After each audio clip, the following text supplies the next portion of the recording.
Ad Agrigento, nella sala chiaramontana del seminario arcivescovile, è stato presentato al mattino di oggi in conferenza Parco Livatino, in memoria del giudice beato e di tutte le vittime della mafia.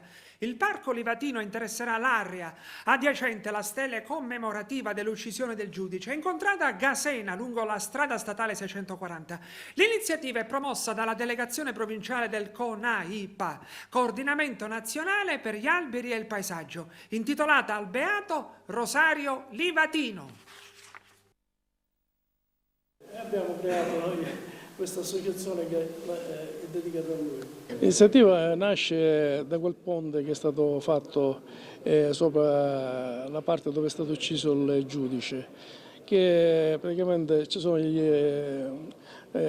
detriti, fango, quindi è uno stato di abbandono. D'inverno è pieno di queste cose e d'inverno viene bruciato, questi campi vengono bruciati. Non credo che il giudice merita questa memoria, cioè non si fa memoria di niente, invece noi cerchiamo di fare memoria e portare avanti quelle che sono le idee del Livatino, che ha amato molto la natura, la Valle dei Templi. Mi chiamava sempre per cercare di questo dramma che ogni anno si verifica in Sicilia, che vengono bruciate un sacco di boschi in modo, la maggior parte dolosamente vengono appiccate queste reate, e abbiamo scoperto pure delle magagne che ci stanno dietro, questi, che non sono solo piromane, ma sono incendiari mandati da qualcuno ad appiccare questi fuochi.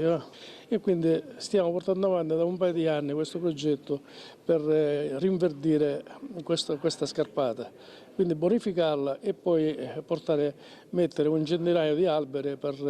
Già abbiamo iniziato qualche anno fa a mettere una cinquantina vicino alla stella, adesso continuiamo, speriamo entro il mese di novembre di mettere queste piante sul luogo dove è stato assassinato. È una cosa a cui il CONALPA teneva da tempo, ne parliamo con il nostro Presidente da anni.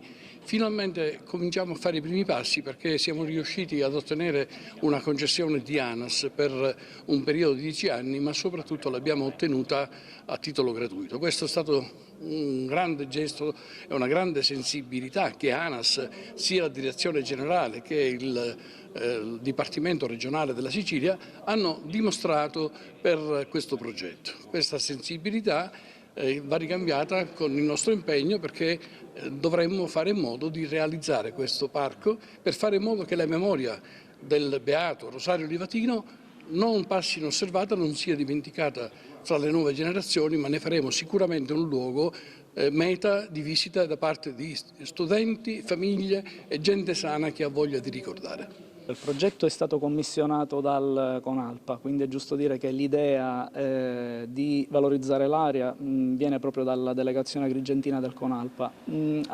Io ho accolto favorevolmente questo invito a sviluppare un progetto che sostanzialmente consiste nel rinaturalizzare la zona. È un'area fortemente degradata, che necessita comunque di interventi per essere intanto resa dignitosa e in secondo luogo fruibile perché l'idea è quella di fare un parco della memoria.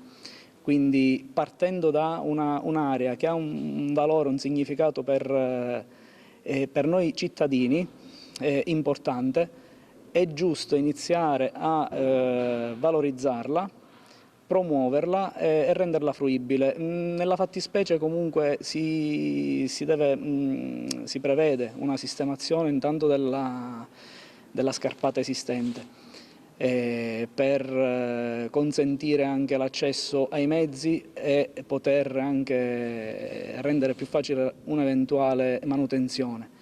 Impianti arbustivi e arborei, tali da creare le zone d'ombra o comunque dare l'idea di un paesaggio naturale e mettere in sicurezza alcune zone che per ora si trovano in condizioni particolarmente degradate per via dell'erosione causata dall'acqua.